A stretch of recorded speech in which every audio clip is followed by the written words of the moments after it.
Hato Shem Jingeh banyo Khun Kumba 0.5 million ki shijur lane ki couples hapo India ki ba persang banyo Khun bat yakane ki jukhot infertility. Sila banyo jingyarap ne ban penurlong yake jingpos new jongpi yaka jingkwa long kemi kpa langba hakane ka Janitva IVF Center jongi.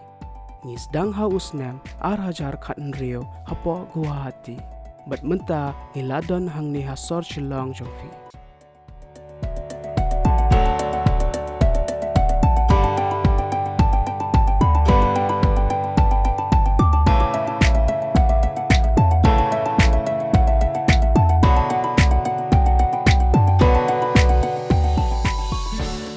State-of-art and assistant reproductive technology but ka Khun ki doctors but embryologist kinsa one ban ai Jingeh kai but ban pinsngau thu halor kane ka phangjong ka jinglong kami long pa ya baro ki badon infertility problems but kibamla satya ban yokhun fila ban consult Dr. Arpita Sarmah, Chief IVF Consultant, Janitva IVF Center Guwahati menta hasor Shillong jongfi.